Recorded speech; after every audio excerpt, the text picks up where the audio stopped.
In this brief lecture, I want to discuss how sales and marketing are not interchangeable tasks, that sales is a function or component of the marketing process. And it's only one component because marketing looks at the bigger picture. It wants to look at the company's vision and mission statement and the opportunities for identifying the products and the customers and how they can use those products and be able to sell them in a way that's profitable. So in this brief lesson, I want to make sure you understand the definition of marketing and how it functions, as well as understand the differences between selling and marketing and how they relate together. So marketing is basically using the tools that create the communication that the salespeople will have with their customers. So salespeople will use the marketing materials and take direction from the marketing professionals at their company and use those brochures, the website, the flyers, the marketing items to communicate with their customers or their prospects and the territory that they're assigned in. So salespeople are far more effective when they work with their company and use the company's marketing efforts to communicate to the customers. This is part of that prepare component or process in the professional selling model, because you need to know your company's marketing strategy and goals, then use a very strategic approach to allocate your resources as a salesperson to visit with your prospects and to decide what products or services or ideas would help them overcome their problem or their need.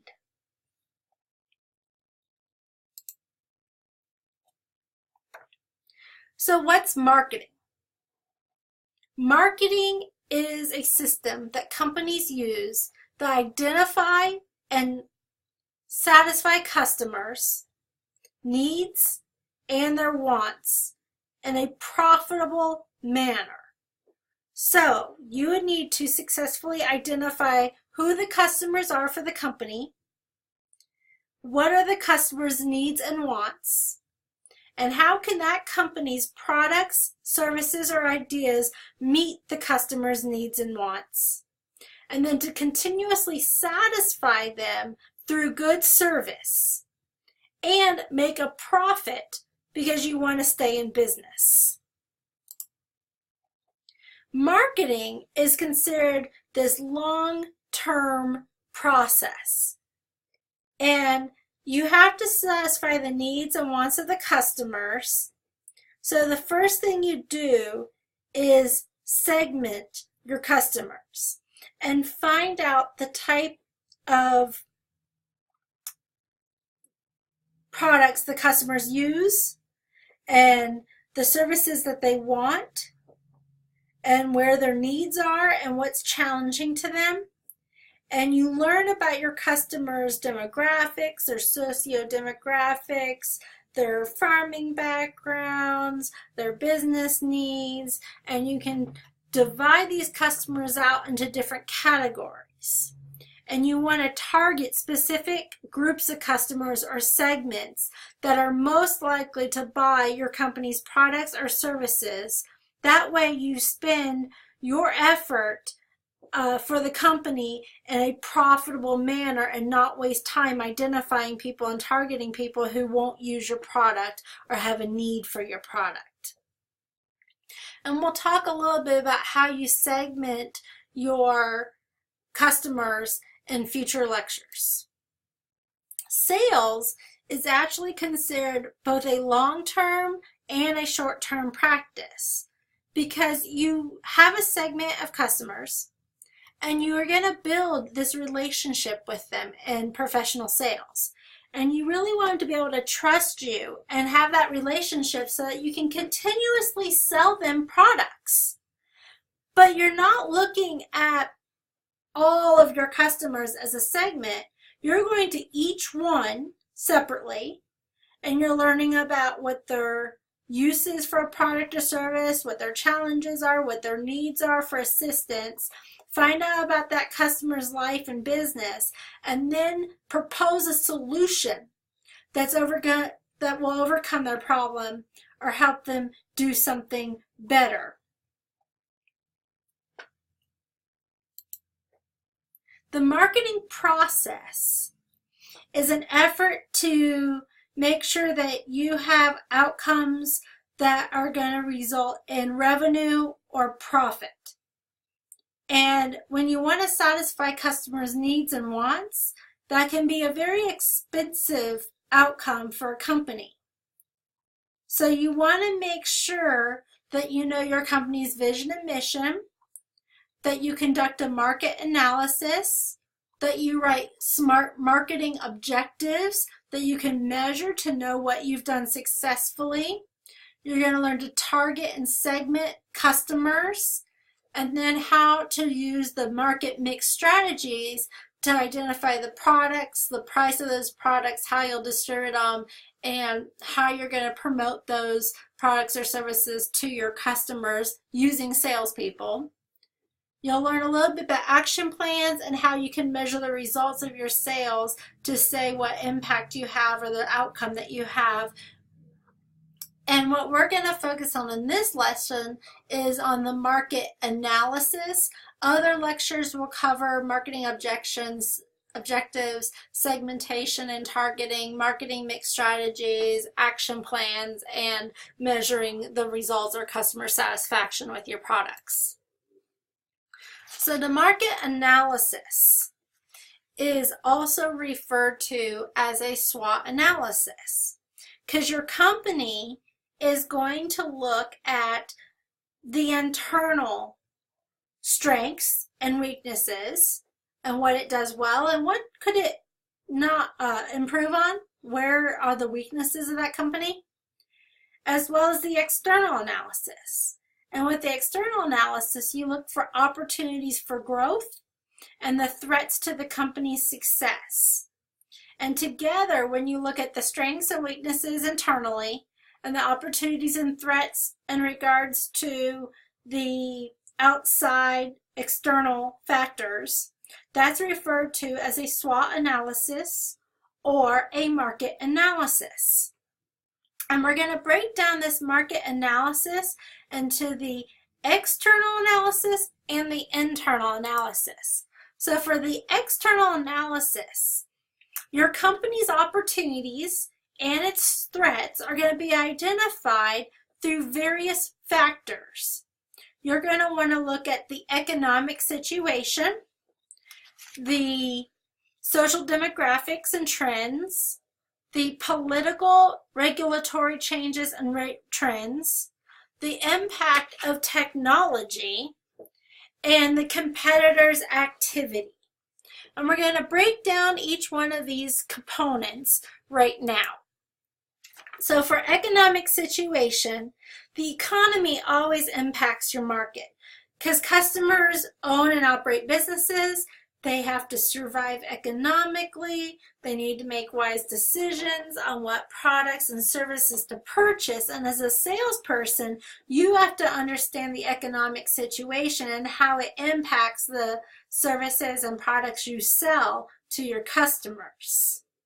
Agriculture is a very global marketplace that has a lot of trade agreements and policies that reach far beyond your state or the United States. And we also have tax and regulatory laws that can affect our businesses and our customers as farmers and ranchers. So you need to understand what economic and political factors actually impact the agriculture industry. And some of these factors include farm policy, farm bills, and the impact as we phase out and change our subsidies that farmers and ranchers qualify for. We also have to think about our currency, our commodity prices, our fuel prices, our legislation as it provides regulations for reducing our carbon emission, managing our runoff, or even restricting our water rights and what's available to us. We also think about social demographics and trends. So you break that down into the customer's demographics. We're thinking gender, age, level of education, size of business in terms of the number of employees, the revenue. We also want to know what type of equipment they own, what equipment they own, how many acres they farm, what they farm. It basically tells us a little bit of information about our customer and their farm or ranch and what potential needs they have for the products or services we can offer. But we also have to think about the psychographics. That's their attitudes and opinions toward our company and our products, the motivations they have for doing their type of business, whether it's environmental, ethical, and then what are their current behaviors, habits, and the type of lifestyle they have, because those change over time. But in the agriculture industry, if we understand those, we'll know how to approach our customers better and how to make sure they understand how our products and services can meet their need. The regulatory environment is typically created by our government agencies like the U.S. Department of Agriculture, the Food and Drug Administration, or the Environmental Protection Agency.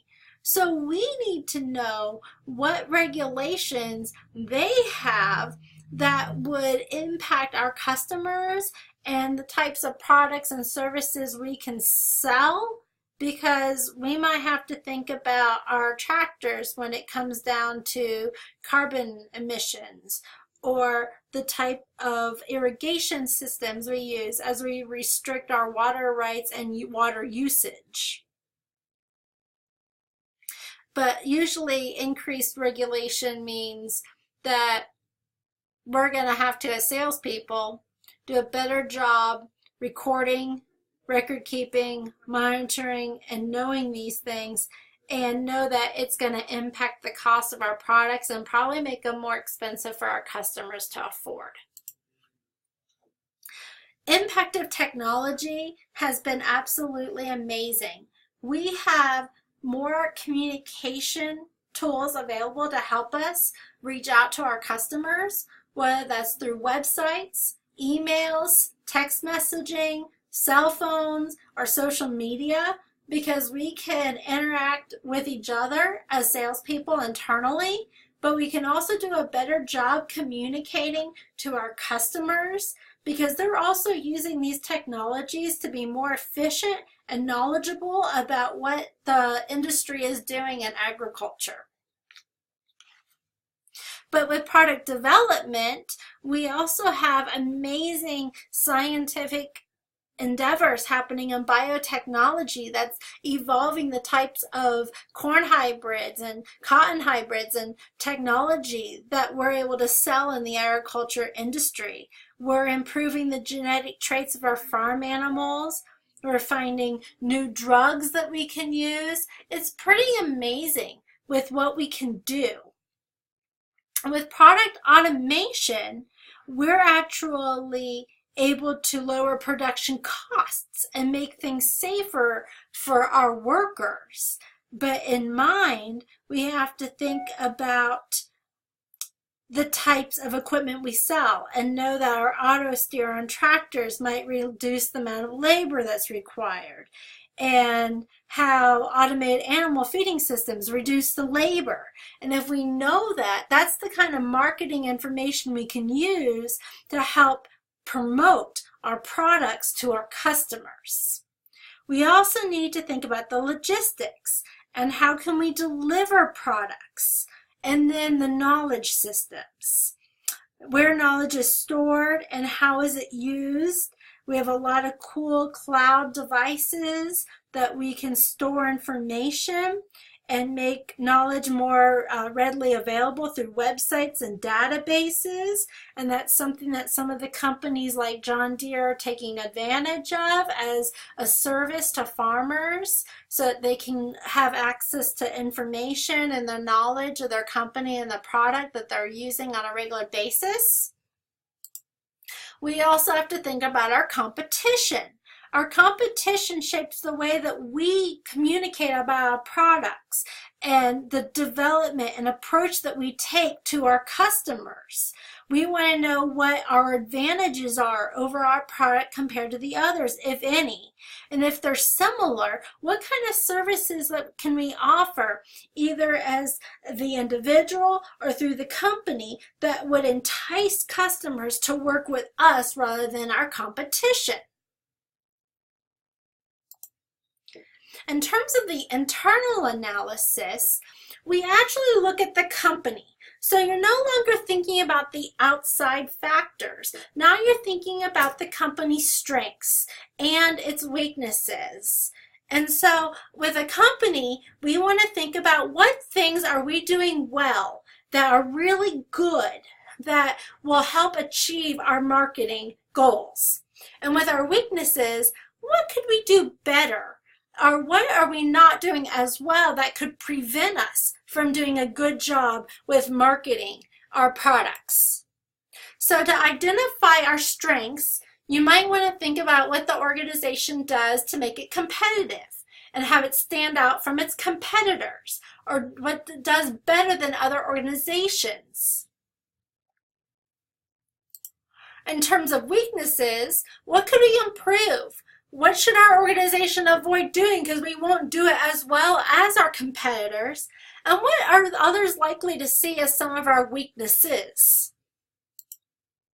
So in summary, I want you to remember that sales is an activity that is dependent on using good marketing strategies and meeting the needs of customers. But that marketing is dependent on good salesmanship and being able to fulfill our customers' needs and wants. And that satisfaction of our customers' needs is dependent on doing a good job with our sales efforts as well as the company's marketing strategies. So we have to work together well to be successful.